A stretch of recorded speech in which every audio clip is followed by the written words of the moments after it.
Cruise Line is in the middle of one of the worst PR weeks that anyone has seen in years. And today, somehow, it's getting worse. Just days after alienating thousands of their most loyal cruisers by announcing they now have to spend up to 33 grand every 2 years just to keep the status they earned, Netflix decided to drop a fresh, steaming reminder of Carnival's most infamous moment ever. Today, we're talking about the poop cruise from hell. And from the looks of it, they didn't go easy on Carnival. And we're going to break it all down next.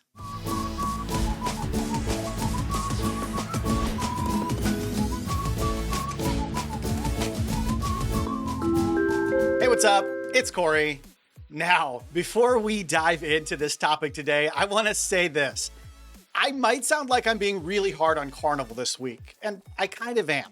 But it's only because I've sailed with them a ton of times, and I genuinely like the brand. They're fun, they're affordable, I recommend them to tons of people, and they've got a special place in my cruise-loving heart. But when they step in it like they have this week, I'm gonna talk about it, and I think that's fair. If you love Carnival, that's awesome. If you're mad at them right now, I'm right there with you. And if you just plain never cruise with them at all, that's okay too. All right, let's get into this Poo Cruise VIFP debacle that Carnival stepped in. To do that, we need to rewind the clock to like 6 days ago, when Carnival suddenly told their VIFP Loyalty Club members that the current program was effectively dead. Naturally, it sparked outrage, guests canceled cruises, forums exploded, and a change.org petition quickly started gaining some traction. I even talked about it in yesterday's episode. And it wasn't just about the money, it was about loyalty being wiped away overnight. People who had earned diamond, platinum, even gold status under the old VIFP club were suddenly told, you don't matter anymore, and what you did doesn't matter anymore, unless you spend like crazy. And now Carnival has tried to clean it up and reverse course a little bit, or at least try to polish a turd.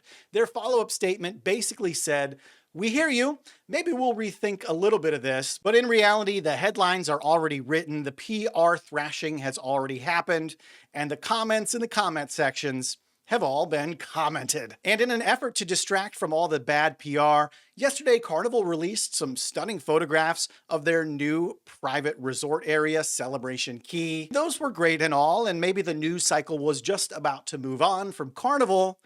Well, that's when Netflix came strolling in with a steaming tray of Carnival's past. More on that in a few seconds. First things first, if you've ever stood on the LIDO deck with a frozen drink in your hand, your sunglasses on, and you are just judging humanity all around you like it's a full-time job, then you need this shirt. It's the official LIDO Deck People Watching Club t-shirt. It's available right now in the Midships Amazon store. It's $19.99, super comfy, ships on Prime shipping. You're gonna love it. And if you've bought one, do me a favor, take a picture with it, leave a photo review on the Amazon listing. There's a link in the description to grab yours. Now let's talk about what Netflix just did to Carnival. 12 years after one of the most infamous cruises in modern history, Netflix dropped a show called Trainwreck, The Poop Cruise, a brand new documentary covering the 2013 Carnival Triumph disaster. If you're new around here or just missed the headlines back then, this was the cruise where an engine fire left the ship powerless in the Gulf of Mexico for 5 days, with overflowing toilets, no air conditioning, passengers sleeping in the hallways, and literal sewage sloshing down the hallways of the cruise ship, right outside the cabins. It was a total breakdown of comfort, communication, and plumbing. Now Netflix has taken that story and given it the full train wreck treatment with interviews, reenactments, real footage, and commentary that absolutely roasts Carnival for how it all went down. And The Guardian said the doc feels like watching a slow descent into cruise ship hell. And here's the kicker. This just dropped today, in the midst of this whole Carnival loyalty backlash debacle.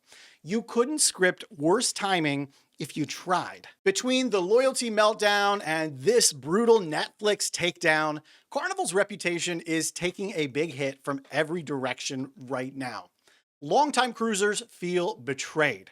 New guests are seeing these headlines filled with terms like poop cruise and loyalty scam, and the company, they're trying to clean up with some vague statements about evaluating feedback and possibly making changes. Whatever shakes down, we will see what happens next in due time. And yes, I will be watching the full Netflix documentary later tonight, and you better believe I will have a full breakdown and review in tomorrow's Midships episode for you. So get subscribed if you want to hear my thoughts about the doc. If you've already watched it, let me know your first impressions down below. What do you think of this loyalty program disaster? I love to hear about it down below. Don't forget to get subscribed if you want the inside scoop when Carnival Rewards revisions inevitably get revised again. That was way too hard to say. Apparently I was having fun when I typed this script. And your time on the Midships is not over yet, because I'd like to invite you to check out this alternative to Carnival Cruise Line, a recent cruise I took aboard the Margaritaville Islander. I think Margaritaville is a huge competitor on the horizon for Carnival Cruise Line, and I think you'd be really interested in a cruise with this brand. We'll see you there.